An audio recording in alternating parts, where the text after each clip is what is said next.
बिस्मिल्लाहिर्रहमानिर्रहीम। अस्सलाम वालेकुम व्यूअर्स, कैसे हैं आप। पिछली वीडियो पार्ट 6 में आपने देखा हम मक्का हरम शरीफ में थे और मैंने अल्हम्दुलिल्लाह अपना बड़ा उम्रा कंप्लीट कर लिया था। ईशा की नमाज़ पढ़ने के बाद अब अपने घर आ गए थे होटल में और वहाँ आकर हम फ्रेश हुए थे और खाना वगैरह खाया था। तो हमारे एजेंट की कॉल आ गई थी कि सुबह आपने 8 बजे ताइफ की ज़ियारत के लिए निकलना है, तो आप लोग रेडी रहिएगा। फिर हम सो गए थे। सुबह उठकर हम जल्दी से हमने नाश्ता किया और तैयारी कर ली थी, तैयार हो गए थे और हमारी बस आ चुकी थी। तो हम बस में सवार हो गए थे ताइफ की ज़ियारत करने के लिए। आगे क्या हुआ पार्ट 7 आपके साथ शेयर कर रहा हूँ, वीडियो देखिए। जहाँ पर हमारे नबी करीम सल्लल्लाहु अलैहि वसल्लम ने ताइफ के सरदारों को इस्लाम की दावत दी, यह वो मकाम जहाँ पर उनके ऊपर पथराव किया गया। ऐसे बात ताइफ में टोटल हमारी 8 ज़ियारत हैं। सबसे पहली ज़ियारत है मस्जिद अब्दुल्लाह बिन अब्बास, उनकी लाइब्रेरी, मकबरा, शोदा कब्रिस्तान और वो मकाम जहाँ पर हमारे नबी करीम ने ताइफ के सरदारों को इस्लाम की दावत दी थी। उसके बाद हमारी ज़ियारत है अंगूरों का बाग, मस्जिद अद्दास, मस्जिद अली अल मुर्तज़ा, मस्जिद रसूलुल्लाह और वो पत्थर जहाँ पर जिसको शार समाना नबी करीम ने रोका था। ऐसे बात उससे पहले मक्का और मदीना, ये दोनों ऐसे शहर हैं जहाँ पर आप लोग किस्मत और नसीब से आते हैं। यहाँ पर जब तक अल्लाह ताला की तरफ से आपके नसीब में हाजिरी नहीं होती तब तक आप हदूद हरम या हदूद मदीना में दाखिल नहीं हो सकते। अल्लाह ताला की तरफ से आपके नसीब में हाजिरी लिखी जाती है तभी आप हदूद हरम में या हदूद मदीना में दाखिल होते हैं। ऐसे बात मक्का और मदीना, ये दोनों रहमतों वाले शहर हैं। इधर हर वक्त अल्लाह ताला की रहमतें बरसती हैं। अब हमारे ऊपर किस वक्त बरसेंगी हमें नहीं पता, लेकिन जो बैतुल्लाह शरीफ का मामला है तो बैतुल्लाह शरीफ में डेली रोजाना 120 रहमतें बरसती हैं। तो सहाबा किराम ने पूछा, या रसूलल्लाह किस टाइम बरसती है? फजर टाइम, ज़ोहर, असर, मगरिब, इशा। तो आप सल्लल्लाहु अलैहि वसल्लम ने गिन कर बताया कि 60 रहमतें उस वक्त बरसती हैं जब आप बैतुल्लाह शरीफ में तवाफ कर रहे होते हैं और 40 रहमतें उस वक्त बरसती हैं जब आप बैतुल्लाह शरीफ में नमाज पढ़ रहे होते हैं और 20 रहमतें उस वक्त बरसती हैं जब आप बैतुल्लाह शरीफ की ज़ियारत कर रहे होते हैं। ऐसे बात जो अल्लाह ताला की रहमत बरसती है, तो उस रहमत में से अगर आप 120 रहमत बरसती है डेली रोजाना, अगर आपको उस रहमत में से छोटे से कतरे में मिल जाए तो आपकी दुनिया भी संवर जाती है, आपकी आखिरत भी संवर जाती है। ऐसे बात आप अपने घर में जैसे बात हम अपने घर में एक नमाज पढ़े तो हमें एक नमाज का सवाब मिलता है। वही नमाज अगर हम अपनी इज्तिमाई मस्जिद में पढ़े या मोहल्ले की मस्जिद में पढ़े, इलाके की, तो हमें 27 नमाज का सवाब मिलता है जमात के साथ। वही नमाज अगर हम मस्जिद नबी में पढ़े तो हमें 50,000 नमाजों का सवाब मिलता है। वही नमाज अगर हम बैतुल्लाह शरीफ में पढ़े तो हमें 1,00,000 नमाज का सवाब मिलता है। ऐसे बात ताइफ, हमारा शहर है सफर ताइफ। ताइफ में सबसे पहली बारी ज़ियारत आनी मस्जिद अब्दुल्लाह बिन अब्बास। अब्दुल्लाह बिन अब्बास रजी अल्लाह तआला अन्हु जो रसूल पाक सल्लल्लाहु अलैहि वसल्लम के चचाजाद भाई थे, आप कुरान पाक के तफसीर के मुफस्सिर और आलिम दीन थे। आप कुरान पाक के तफसीर के मुफस्सिर और आलिम दीन थे।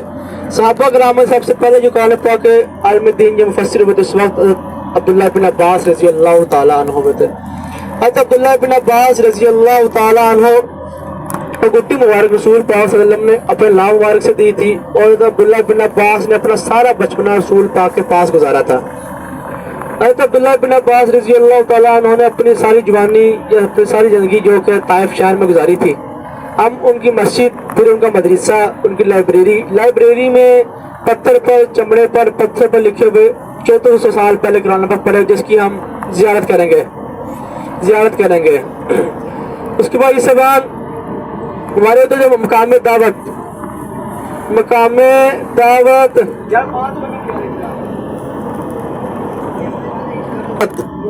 जिस जगह हमारे नबी करीम सल्लल्लाहु अलैहि वसल्लम ने ताइफ के सरदारों को मकाम दावत दी। अब ताइफ के 3 सरदार थे, अबद, मसूद, हबीब, 3 थे। तीनों को आपने इस्लाम की दावत दी थी।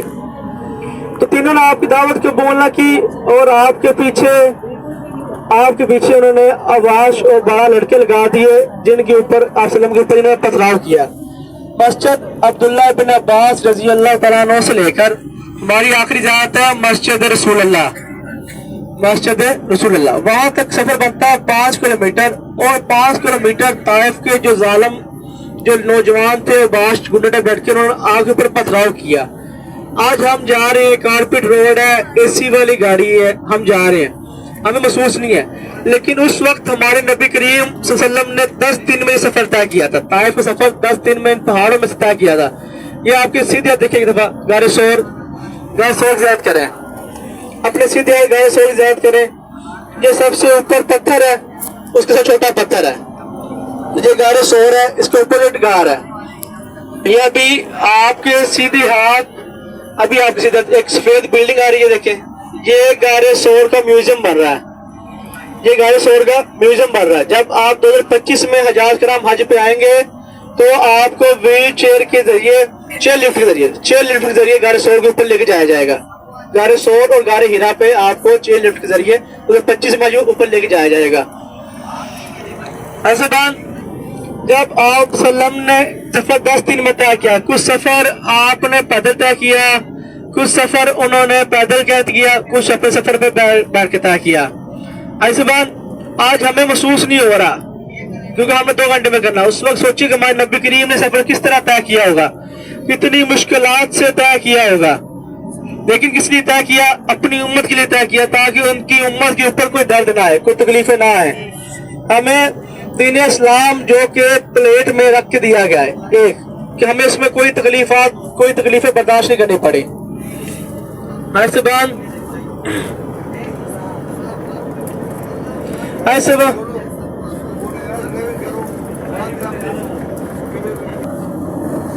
ادھر ہمارے پاس جانتے برستی ہیں، ٹھیک ہے۔ اس کے بعد جب ہمارے نبی کریم صلی اللہ علیہ وسلم نے سفر طے کیا تو سوچنا کہ کتنی مشکلات سے سفر طے کیا ہوگا۔ یہ نوکیلے پتھروں والے روڈ پہاڑوں کے اندر طے کیا انہوں نے، پہاڑوں کے اندر سے گزرے، پہاڑوں کے اندر سے گئے۔ اس وقت کوئی راستہ نہیں تھا، کوئی کارپیٹ روڈ نہیں تھا۔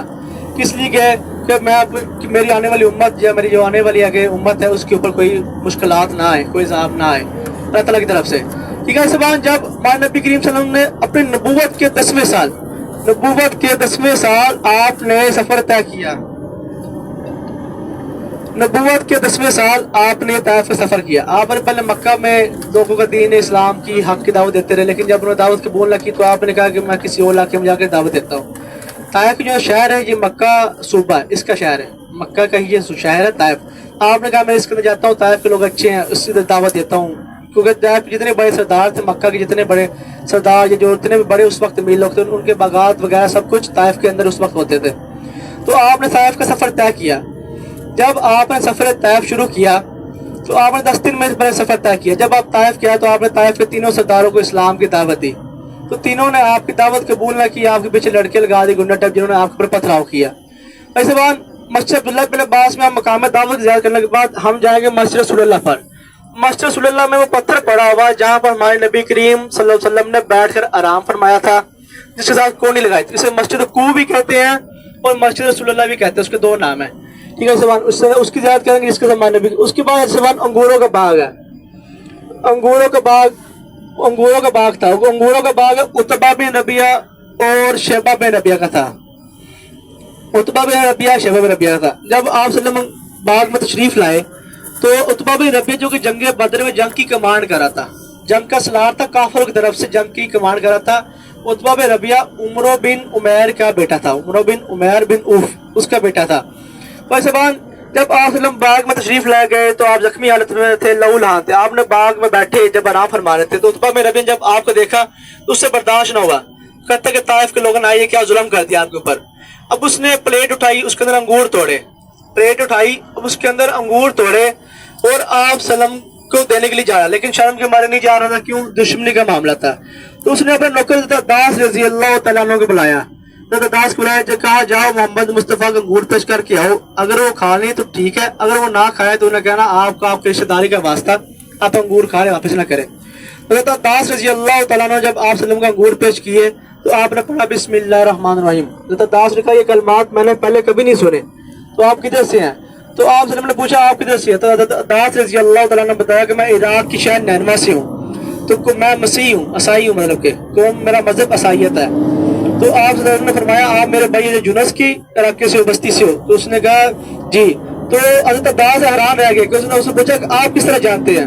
تو میں نبی کریم نے فرمایا جس طرح وہ نبی تھے اس طرح میں بھی نبی ہوں، میں بھی ادھر اسلام کی دعوت دینے کے لیے تشریف لایا ہوں۔ تو طائف شہر میں جو سب سے پہلے جس نے اسلام قبول کیا تھا حضرت عباس رضی اللہ تعالیٰ عنہ نے اسلام قبول کیا تھا۔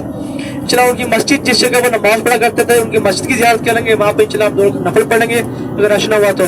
गुरुओं के बाग की ज़ियारत करेंगे, फिर मस्जिद रसूलुल्लाह है और वो बूढ़ी मैया घर देखेंगे जो हमारे नबी करीम को मलक पट्टी किया करती थी उस वक्त। और उसके बाद दरख्त था, इस दरख्त के नीचे बैठ कर हमारे नबी करीम कुरान पाक पढ़ा करते थे, लेकिन वो दरख्त वो ख़त्म कर दिया गया, लेकिन उसकी शाख वगैरह उन्होंने एक पत्थर के अंदर कर दी है, उसकी याद करेंगे इंशाल्लाह। अभी चंद लम्हात के बाद हमारी ज़ियारत सबसे पहले मुझे अब्दुल्लाह बिन अब्बास आएगी, हम सब लोग उसकी याद करेंगे। सबसे आखिर में मिकात के अंदर मनाजिल से हम उम्रे की नियत करेंगे। सबसे पहले हम 8 ज़ियारत करेंगे। आपने जब भी गाड़ी से उतरना आपके हराम वगैरह गाड़ी के अंदर पड़े हो, हम सबसे पहले 8 ज़ियारत करने के बाद एंड पर हम मिकात के अंदर मनाजिल से उम्रे की नियत करेंगे इंशाल्लाह। अभी चंद लम्हात के बाद हमारी ज़ियारत आएगी मस्जिद अब्दुल्लाह बिन अब्बास, उसकी इंशाल्लाह हम ज़ियारत करेंगे।